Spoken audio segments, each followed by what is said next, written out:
4 kilometers below the waves. The biggest challenge was the depth. At the bottom of the Atlantic, investigators search for the remains of Air France Flight 447. This was a major commercial airline. What the hell are you doing? That had a plane suddenly drop out of the sky in 4.5 minutes. 228 people are gone. It was a real shock. We need to contact Brazil and Senegal air traffic control right away, please. Air crash investigators face a monumental task. We absolutely have to understand why this accident happened. The easiest explanation is that the bomb blew it out of the sky. That would explain it. The answers may lie in the wreckage, but finding that evidence Stop there. will take years. They had to do whatever it took.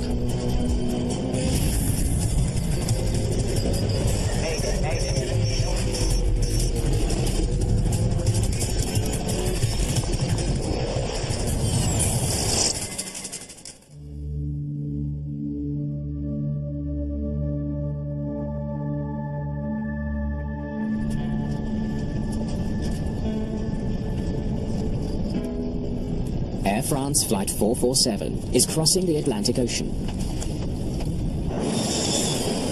The Airbus A330 is flying an 11-hour direct route from Rio de Janeiro to Paris. 58-year-old Captain Marc Dubois is in command.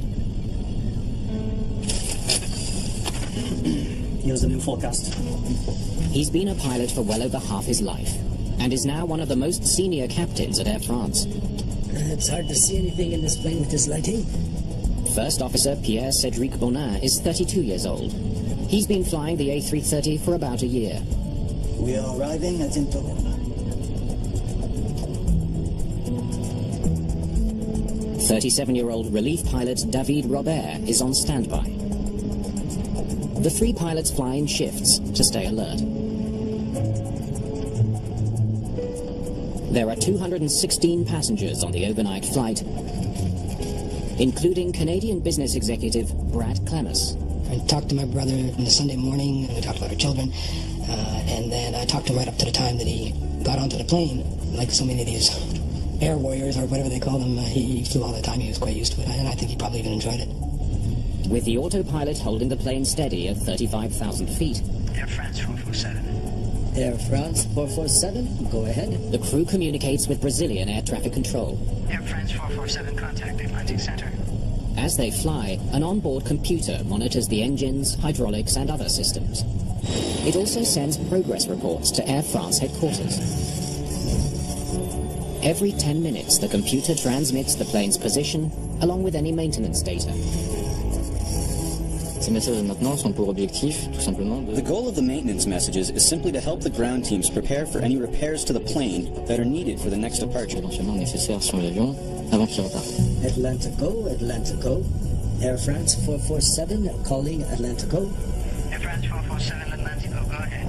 3 hours into the flight, the captain reports reaching a navigational waypoint off the coast of Brazil. Air France 447, position in tow. Maintain flight level 350. Okay, will do. So we've got a thing up ahead. Yes, I saw that. At 1:49 a.m., the A330 leaves Brazilian radar surveillance and enters a communications dead zone over the mid-Atlantic.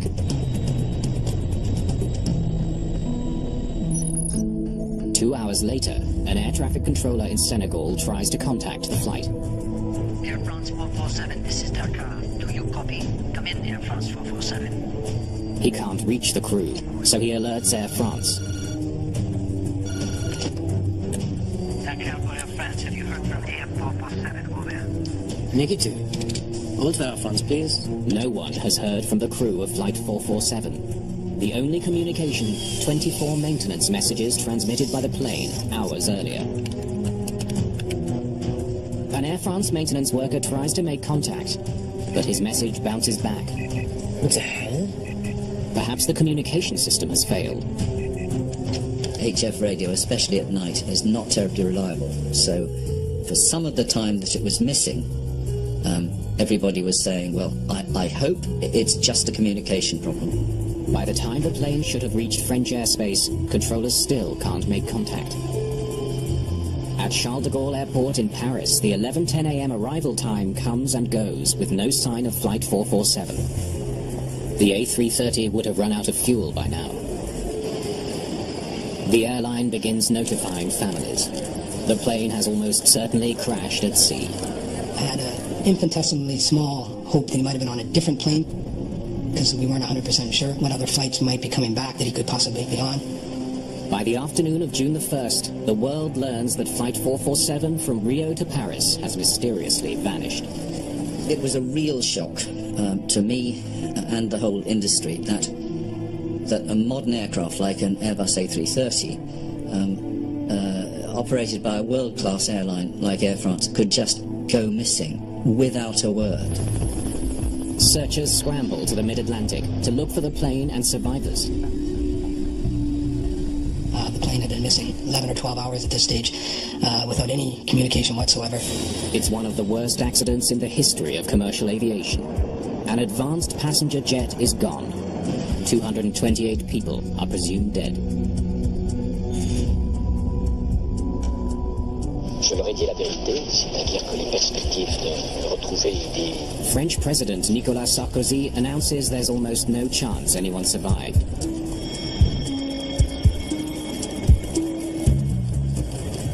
The job of solving this mystery falls to the BEA, France's air safety agency.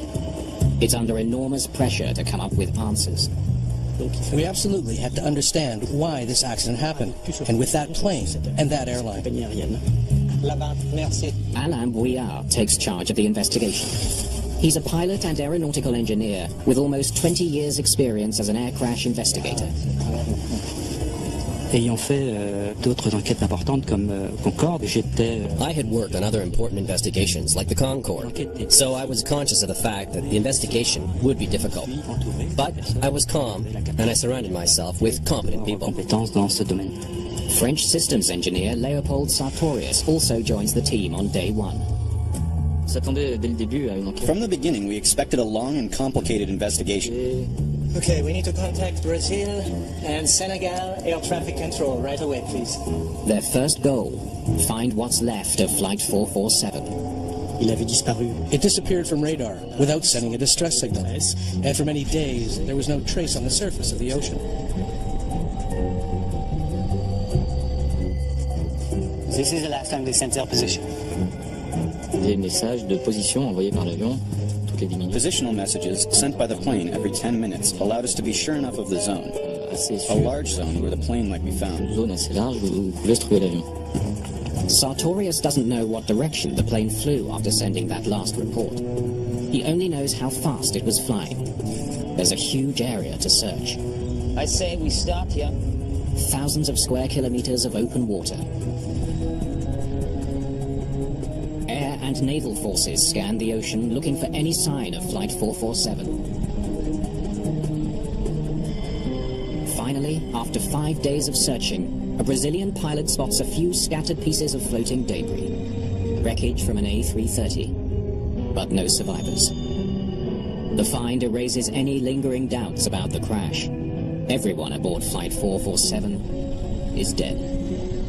Your world collapses. It was absolutely horrible. He was a wonderful person. I was very close to him, and it's just, the most horrible thing that you could think of. The families of 227 others are in the exact same position. They all need answers.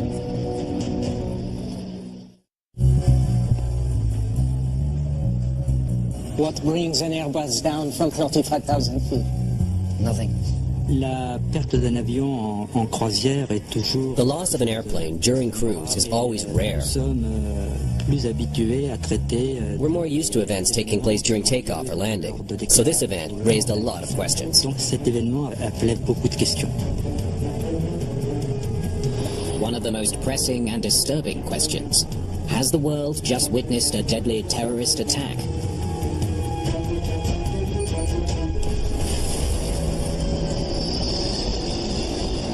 I think a terrorism scenario was thoroughly plausible, very simply because this is a very modern aeroplane with a very good safety record. The easiest explanation is that that a bomb blew it out of the sky. That would explain it. Atlantic currents have spread floating aircraft debris over 500 square kilometers of ocean.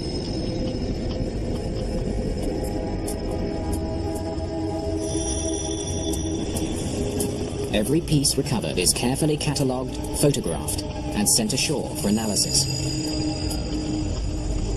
But it's the wreckage lost at the bottom of the sea that investigators need most. Wreckage that includes the vital flight recorders. If we didn't find the flight reporters, we would never understand what happened. The two flight recorders capture important details. Air France 447. Air France 447, go ahead. Of what the pilots say and do during the flight. Air France 447, contact the Atlantic Center. The black boxes are so vital, they're equipped with a locator beacon to help investigators find them, even underwater. But the clock is ticking. The beacon can only send a signal for 30 days. What's more, the mid-Atlantic Ocean is 4.5 kilometers deep in some places. Deeper than the remains of the Titanic.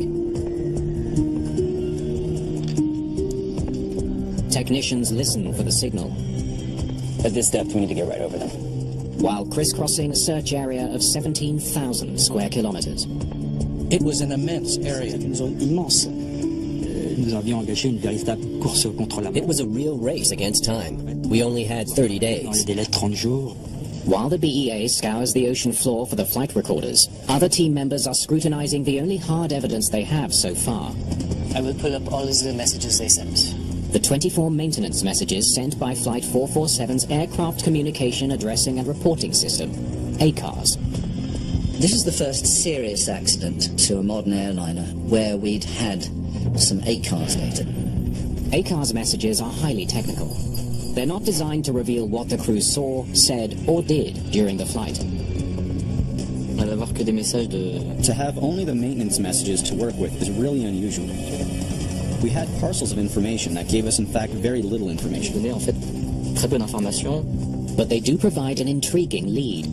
Seems this is a problem with the pitot tubes. One of the maintenance messages notes a failure in the device that measures airspeed, the pitot tube. The ACARS messages had given us the first piece of the puzzle.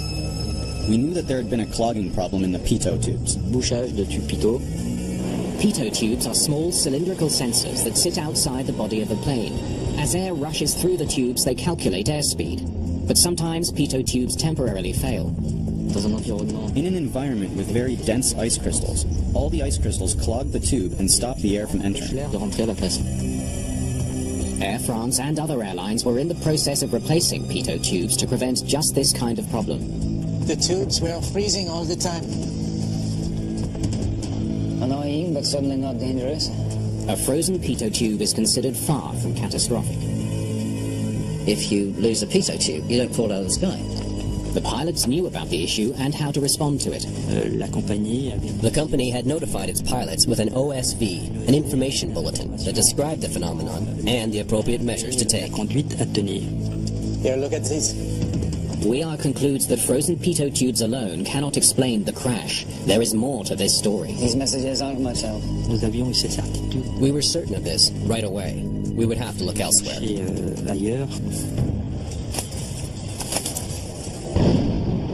While the frozen pitot tubes may not have been to blame, WEAR wonders if extreme weather may have played a role. Strong turbulence can damage a plane or even cause the loss of an aircraft by rupturing a wing or damaging the onboard systems. Investigators consider the possibility that Flight 447 flew through violent weather strong enough to bring down the plane. Turbulence might explain what caused the accident. So, at 33,000 feet. Maximum thrust? Even at that altitude, it may have been impossible for the pilots to recover from a stall brought on by a violent storm. The forces could have torn the plane apart. On a plane, the main danger from turbulence is structural breakage, like losing a piece of the tail or losing a wing in an extreme case. And that would lead to the loss of the aircraft. I need more weather data. Pilot reports, satellite images, everything. Flight 447 disappeared in a volatile region where trade winds from the two hemispheres converge, creating violent storms. They were in the intertropical convergence zone, which often has very strong turbulence.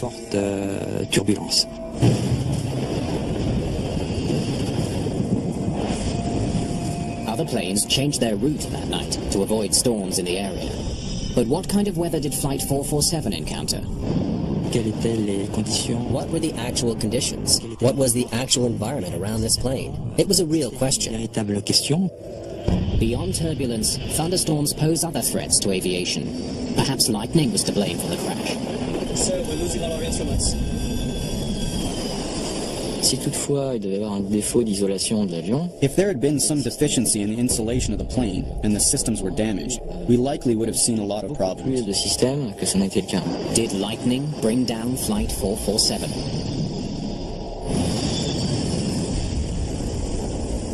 So far, the only evidence Bouillard has is floating debris, including some unused life jackets, indicating that passengers didn't have time to put them on. Recovering the life jackets in their original packaging told us that the event happened very quickly. The passengers weren't ready for the impact with the surface of the water. The unopened life vests hint at a sudden catastrophe. But other debris suggests just the opposite. The recovery of the tail was a very important element. The pattern of fragmentation can reveal important clues about when the tail broke off. All the ruptures were static in nature. There was no trace of fatigue damage. This had to happen when it hit the water. The tail was connected to the fuselage at the moment of impact. It didn't come apart in flight. If the A330 hit the water in one piece, it wasn't brought down by a bomb or by turbulence. Investigators are no closer to solving this mystery.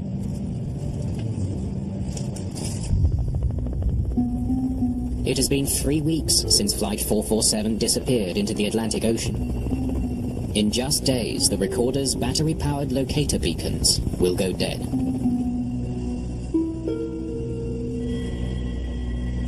With only floating debris to study, specialists pore over a section of Flight 447's galley. Looks like the pressure was vertical, like this. They make a key discovery. The plane landed flat and at high speed. Examining the galley confirmed that there was an enormous vertical acceleration the instant the plane hit the surface of the water. Everything inside the plane was flattened, like a car in a metal crusher. They realized that the aeroplane had not nosedived into the sea. It was almost certain that it had belly flopped into the sea. And how that could have happened to a modern airliner, nobody could think of. Under these circumstances, it was essential to find the recorders to understand the accident and explain why it happened. The search at sea hits day 30 with no sign of the A330. The locator beacon is presumed dead. Bouillard turns to high-tech sonar to continue the search. From that moment on, sonar was the only way we could detect metal on the ocean floor and have some chance of finding the wreckage. But steep underwater mountains and valleys make the ocean floor difficult to scan. The search area really hadn't been seen before. It was the size of Switzerland, and you were running up through the Alps trying to find this thing. So that's what the terrain looked like, basically, in a general sense. Out to here.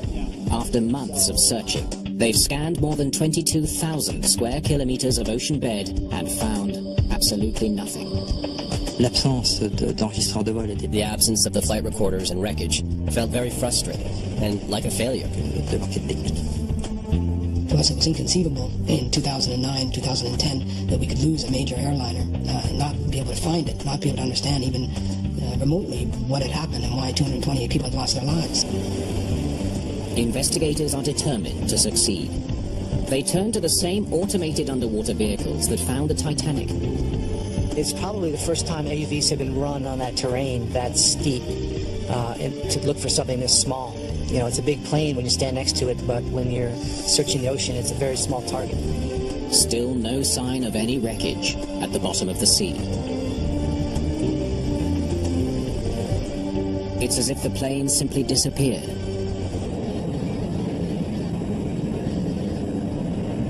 "18 months after Flight 447 goes missing, WEAR realizes that the odds of finding what he's after are growing slim.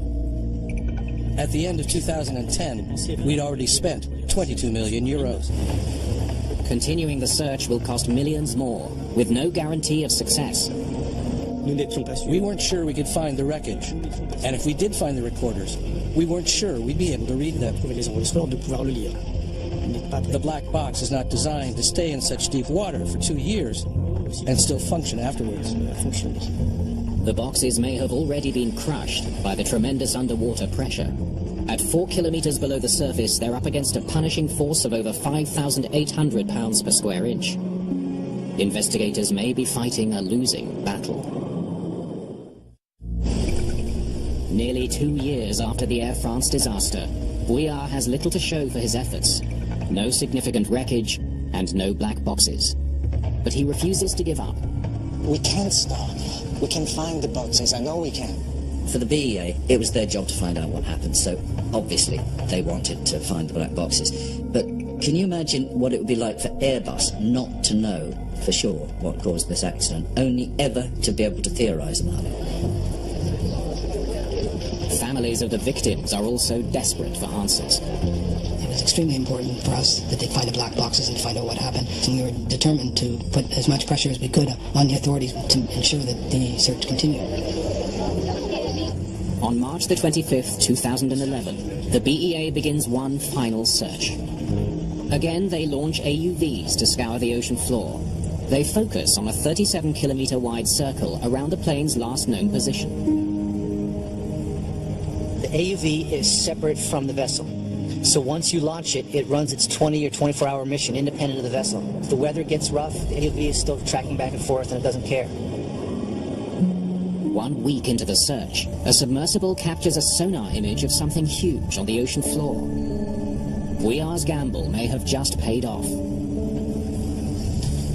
It sure looks like a plane. The crew immediately sends down another submersible, this time to take high-resolution digital images. Never thought I'd see the day.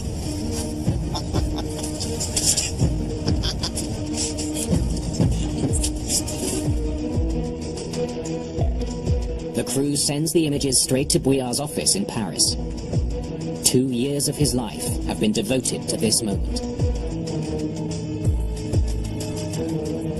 I don't believe it. Thank God. Le moment de l'envoi des photos. Receiving the photographs was a moment we had waited for 2 years. 2 ans est quelque chose qui It conjured up indescribable emotions, very strong.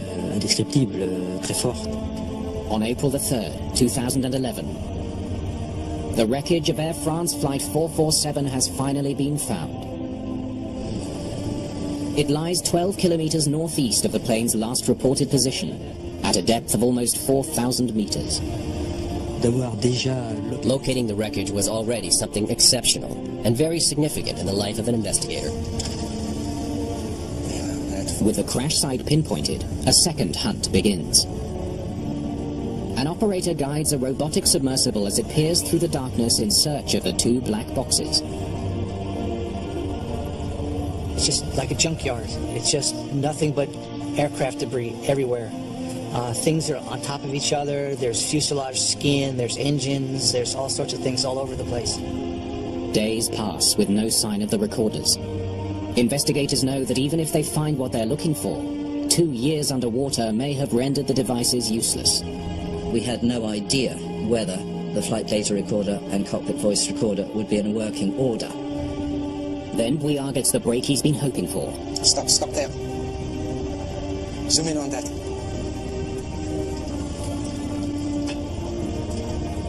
Incredible. Absolutely incredible.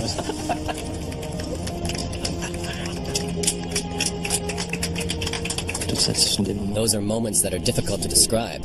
Moments in your career that you can't forget. dans notre carrière. An unmanned sub first recovers the flight data recorder, then the cockpit voice recorder. Once it's on deck, the gendarmerie take it and they put it in the box and secure it. Up then, everybody's like holding their breath. And at that point, you know you have it. So it's really a tremendous feeling.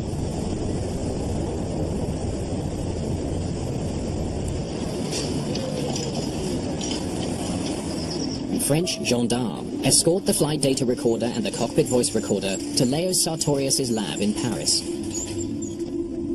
After countless hours of searching and theorizing, the world may finally understand what happened on board Flight 447. The answer to what went wrong may be locked in these watertight containers. Le souci majeur, c'était There was a lot of concern that we might take a false step that would lead to the loss of the information. des informations. They must be handled with great care. One wrong move and a 2-year search costing almost 32 million euros will have been for nothing. Starting with the cockpit voice recorder, they carefully open the protective casing, looking for the memory card inside.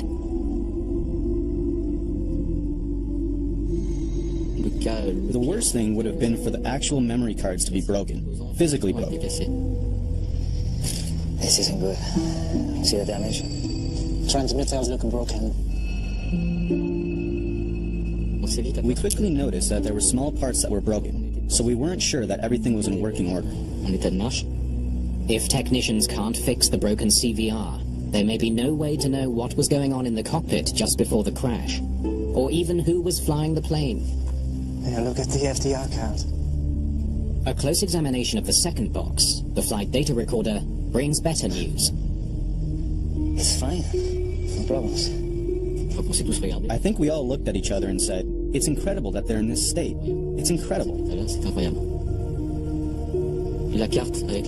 The memory card was in excellent condition. We were able to read the data very quickly. While technicians try to repair the cockpit voice recorder, Sartorius carefully plots the flight recorder data.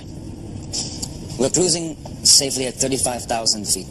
The FDR data reveals that the pitot tubes did in fact freeze. The pitot tubes freeze here. The frozen tubes produce erratic airspeed readings, causing the autopilot to shut off automatically. Autopilot shuts off. The pilot takes control of the plane. It warns the pilots very loudly. That can be a bit of a surprise, a bit of a shock. And it definitely was a shock to these pilots. And it was their reaction to this warning which was the key to everything else that followed. The crew has been taught that a frozen pitot tube should clear itself in less than a minute. Pitots on the aircraft. They were only subject to the clogging for about 56 seconds, and after that, the airspeed readings were back to normal again. The pilot only needs to hold the plane steady and the problem will disappear.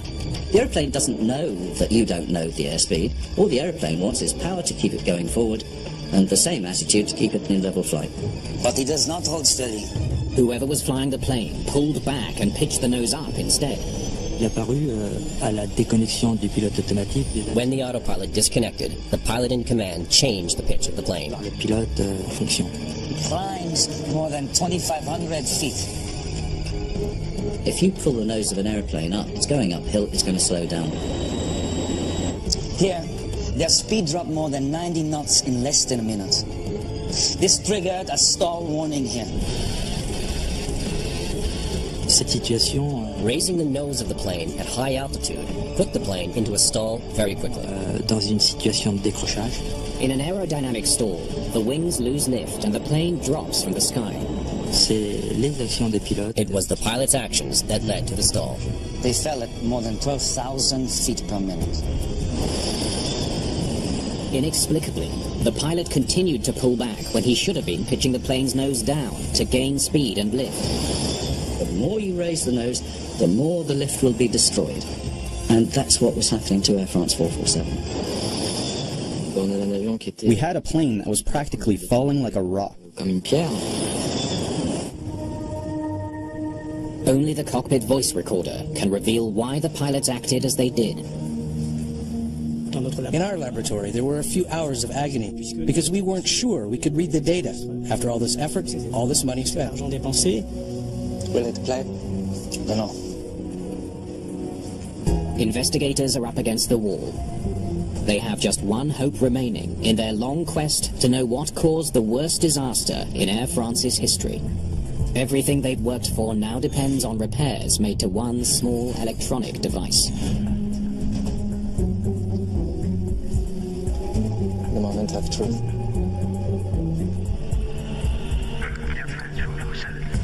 Air France 447, go ahead. Air France 447, contact the landing center. Atlantico. 40 minutes before the accident, Captain Dubois is in his seat.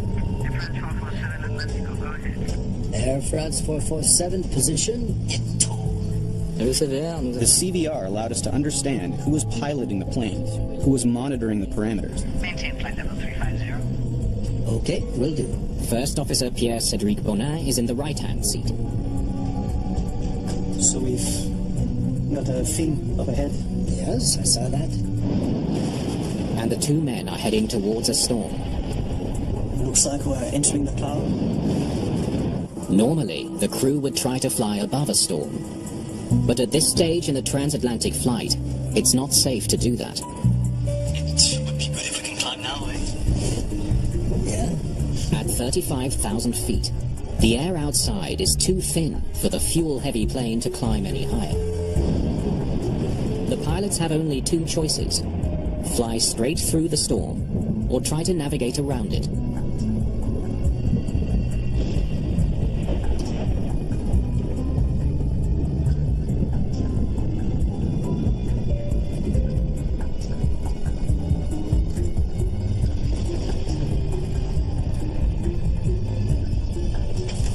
You get some sleep? Well then, I am out of here. Captain Dubois takes his scheduled rest. First Officer David Robert relieves the more experienced captain. Robert has almost 4,000 hours more flying the A330 than the other first officer on the flight deck. First Officer Robert is in the left-hand seat. First Officer Bonin is the pilot flying in the right-hand seat. Investigators now know that minutes before the crash, the captain left the cockpit for his break. So you maybe want to go to the left of it? But it's unclear which of the two remaining pilots is in command. Excuse me? Can you possibly go a bit to the left? The way they acted when the captain had left the flight deck was not as if one of them was definitely in charge and the other one was definitely the supporting pilot. The confusion over their roles becomes critical when the plane hits a column of ice crystals in the cloud. The ice crystals pound the plane. Ice envelops the pitot tubes. The ice crystals are filling the pitot tubes. Airspeed readings are no longer valid. Suddenly, the pilots can't be sure how fast they're flying. That is the autopilot disconnecting. I have the controls. Stall warnings begin to blare in the cockpit as Bonin lifts the nose.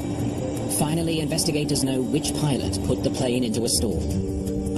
First Officer Bonin is pulling back and stalling the plane. Incredibly, neither pilot can figure out why the warning is sounding. Officer Robert doesn't understand what's happening. He sees the aeroplane going up and he sees the airspeed dropping. And he says, hey, what's your airspeed? We lost the speed. The pilots need to push the plane's nose down to gain speed. But Bonin inexplicably is pulling back, lifting the nose. Okay. I'm going back down. I can't be 2 or 3, you're going up, so go back down. The pilots struggle to regain control of their plane. But they seem completely paralyzed by their own confusion. They're doing everything wrong. It should be obvious what to do.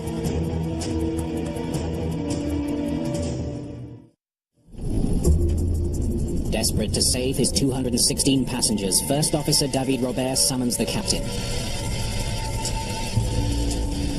Bonin increases thrusts to maximum power, but it's no use. Do you understand what's happening? I'm losing all control of the plane. they get here, they're falling at more than 60 to 100 feet per minute. So they still have about 2 minutes left to figure out what's happening. First Officer Robert decides to take control. Controls to the left. He tries to push the nose of the plane down, a key step for recovering from a stall. But incredibly, Bonin is still pulling back on his controls. They can use their side sticks at the same time. If both go in different directions, they have a tendency to cancel each other out. The fact that the two pilots were making different and sometimes opposite inputs to the side stick controls was pretty surprising. The two pilots were not coordinating their thinking or their actions. 90 seconds after the crisis began, the captain returns. What the hell are you doing? We've lost all control here, and we don't understand anything, and we've tried everything. Because they weren't believing the situation that they were now in, they just went back to basic instinct, which is, I want to go up, I want to stop falling, let's pull the nose up. Dubois scans the instruments, trying to see what's gone wrong. What do you think? What do we need to do? I don't know, it's going down. The captain doesn't have enough time to assess the situation. Well, we're at 9,000 feet. Climb. But I've been at maximum nose up for a while. Finally, Dubois understands. First Officer Bonin is causing the stall by pulling the nose up. No, don't climb! By the time they figure it out, it's too late. Robert can't get enough lift to recover from the stall. At 2,000 feet, sensors detect the ocean's surface and trigger new alarms. We're going to crash. This can't be true. But what's happening?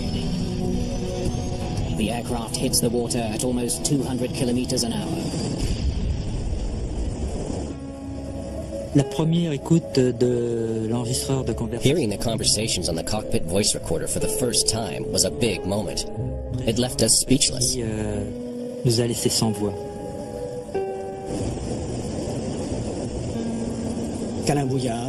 Alan Bouillard was all pale. At that moment, he understood the distress the crew was in during the last moments of the flight.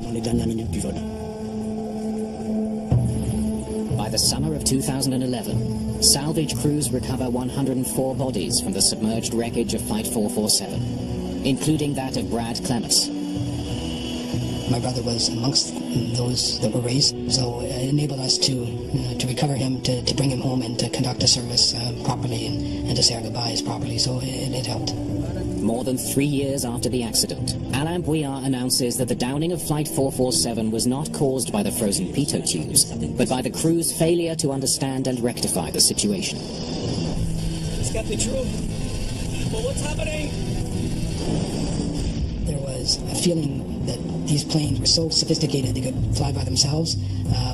The pilots weren't even trained to fly this type of plane on manual at high altitudes because the thought was that they would always be on autopilot, so there was no reason for the pilot to know how to fly it.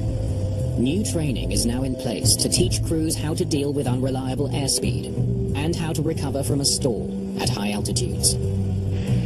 The airlines have to be prepared to spend more money on fundamental manual flying training and cognition training for their pilots.